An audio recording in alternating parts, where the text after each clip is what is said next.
Malaikat itu ketika bangga, ya Allah, apa ada orang yang imannya di atas kita? Jawabnya Allah ada. Siapa? Ya orang-orang kudus, kata Allah gitu. Kira-kira gitu. Kenapa? Ya betul. Karena kamu iman saya itu wajar, kamu tahu saya, tapi mereka nggak tahu saya tapi iman. Kenapa bisa iman ya Allah? Karena mereka punya logika, punya akal.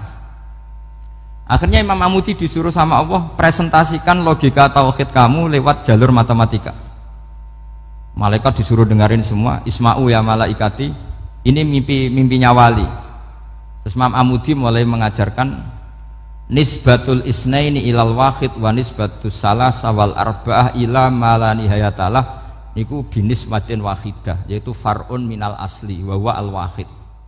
Mbok angka sebanyak apapun 2, 3, 4 sampai 1 miliar itu nisbatnya ke angka 1 adalah nisbatul far'i ilal asli, semuanya berasal dari 1.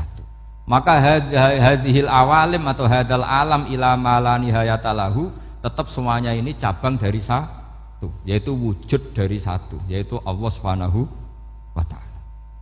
Sehingga semenjak itu ditiru sekian ulama. Akhirnya malaikatnya mantuk karena kepastian kalau Allah satu yang diyakini malaikat itu sepasti logika yang dibangun orang-orang manusia ini, padahal tidak ngerti Allah Subhanahu wa ta'ala karena pakai akal. Sehingga di pondok itu orang harus ngerti mantek. Orang mantek itu ilmu yang jelimet tapi menyenangkan. Biasanya sing sinau ambek rokokan, sawangannya kayak filosof. Jadi paling gak agak paham dia alasan. Sementing nikmati rokok, tapi pikir nikmati pemikirannya, ternyata nikmati rokok. Kayak kemarin saya datang ke resepsinya Gus Agil, saya itu tertawa terus karena dengerin Habib Mutahar. Saya membaca bahayanya rokok, setelah tahu bahayanya saya berhenti membaca. Tak pikir itu kan setelah tahu bahayanya saya berhenti merokok, ternyata enggak. Saya baca bahayanya apa? Merokok. Setelah saya baca, maka saya berhenti membaca gitu. Bukan berhenti merokok.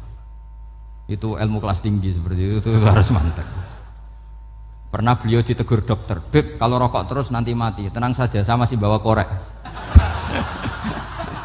Dikira itu kan orangnya yang mati, ternyata beliau enteng saja. Santai aja dok, saya masih bawa korek. Jadi saya bukan nyarankan santai rokok, tapi orang rokok itu memang punya logikanya sendiri. Kalau Banafek Hajen itu masih pernah bahasa juga, karena Banafek juga turunan Mbah Mutamakin. Hak, rokok itu haram tau ora? Nak cara kula darani haram sebuti bah. Lah iya, nak haram ya bener aku. Mulane tak obong, barang haram apike diobong. Jadi saya sama orang-orang sepuh itu tidak pernah menang. Jadi apa ya? Mereka itu orang yang sudah lama gimana ya, mau dikatakan bulat itu ya, tapi memang nggak pernah kalah mereka. Ada satu kiai masih misananya Banafek, ini rokok 2 katanya. Bagi yang nggak ngerokok berarti membiarkan 2 haram masih. Bagi yang merokok berarti mengurangi haram.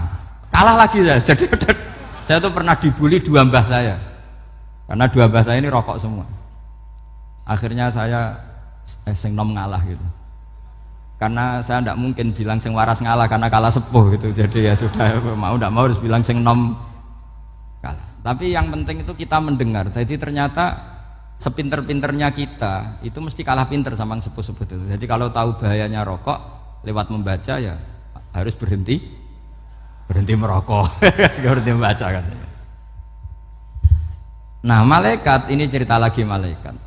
Saya memang dari awal niat hormat Raden Asnawi karena buyut-buyut beliau itu ketemu di buyut saya. Saya ini turunan Mbak Asnawi sepuh. Terus cuma buyut saya itu nikah Lasem, terus saya keceluk cucunya keluarga Lasem. Sebenarnya saya juga cucu Kudus. Tapi terus alhamdulillah sekarang kembali karena buyut saya menyuruh saya ngajar di Damaran, terus sampai sekarang saya ngajar di Damaran. Tapi buyut saya itu masih lahir di Damaran. Namanya Mbak Hafsah, itu Hamsah binti Maksum bin Soleh bin Asnawi sepuh. Sama seperti nasab di sini Raden Asnawi, Mbak Abdul Husnan, terus Nyai Ayu Sofiyah, terus Mbak Raden Asnawi. Saya mau cerita, jadi ilmu itu lebih keren kita. Sehingga Rasulullah SAW pernah ngendikan, saya ini rindu sekali li ikhwani, kata Nabi itu ikhwani. Kata sahabat bilang, alasna ikhwanaka ya Rasulullah, bukankah kita ini saudara kamu, saudara engkau ya Rasulullah? Tidak, antum ashabi, kamu itu sahabat saya. Siapa teman-teman kamu itu ya Rasulullah? Yaitu kaumun yang tidak melihat saya kemudian iman kepada saya. Jadi mereka seperti kita semua di Kudus ini tidak melihat Rasulullah SAW, tapi iman sama Nabi. Dan ketika malaikat yubahi bikum malaika, Allah bangga dengan malaikatnya, membanggakan kita. Sampai malaikat tuh sentimen, kok bisa ya Allah? Ya karena tadi, kamu iman sama saya wajar, karena kamu melihat surga, melihat neraka, melihat aras. Sementara orang Kudus coba ngelihat apa? Paling simpang 5, apa simpang 7 itu. Tapi imannya nggak kalah dengan malaikat. Kenapa nggak kalah? Karena tadi kita diajarkan bahwa nisbatul isnaini wassalasah wal arba'ah ila ma la nihayatalaha itu sama-sama nisbatul far'i ilal asli. Tetap yang asli adalah angka 1. Jadi nggak mungkin aslu hadhil asya nggak dari Allah itu, nggak mungkin. Tetap dari zat yang satu. Kemudian tentu ini bukan nisbatul walad ilal walid, anak ke bapak tentu enggak, tapi nisbatul khaliq sama makhluk. Tapi apapun itu pasti satu. Sehingga Imam Amudi akhirnya masuk surga lewat jalur itu, tidak usah lewat pertanyaan man rabbuka wa man nuka. Kelasnya disuruh ngajar malaikat. Saya punya rencana jadi pengajar malaikat nanti itu kan. Jadi orang-orang Kudus yang dapat barokahnya Raden Asnawi nanti jangan mau kalau ditanya man rabbuka wa man nuka. Kelasnya itu harus apa? Jadi gurunya malaikat. Karena bapak kita Nabi Adam itu keren. Nabi Adam itu adalah orang yang disuruh Allah dipresentasikan, dibanggakan Allah di depan para malaikat. Ketika ada malaikat yang agak hasut, tapi itu tidak malaikat papan atas, malaikat yang kebanyakan. Itu kan agak gak terima Nabi Adam jadi apa? Khalifah. Sampai malaikat ini usul ataj'alu fiha may yufsidu fiha wasfikut.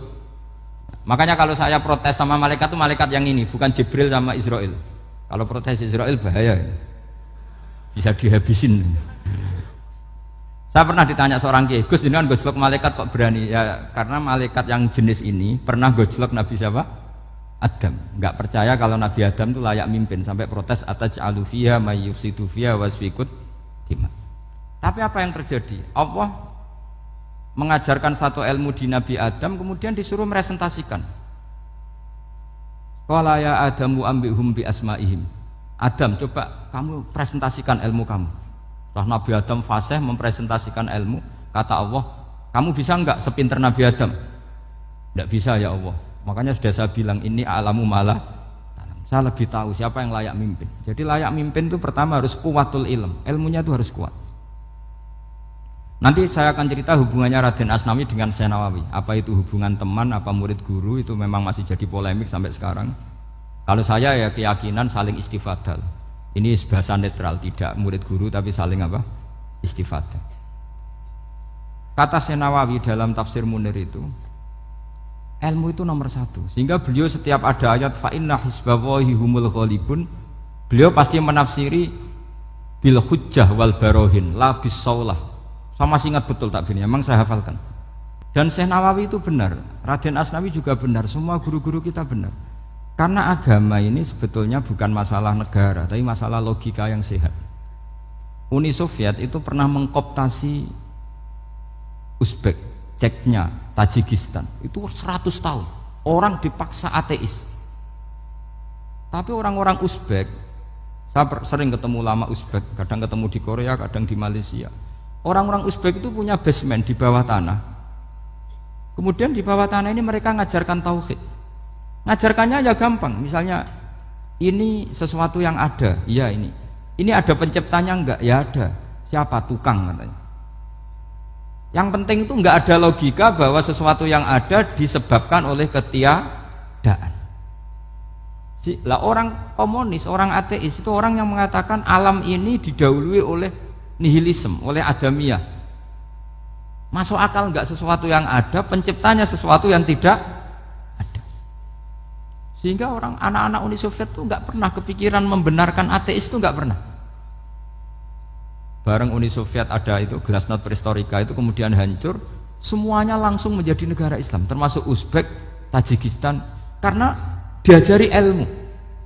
bahwa ilmu itu yang nggak pernah kalah oleh negara.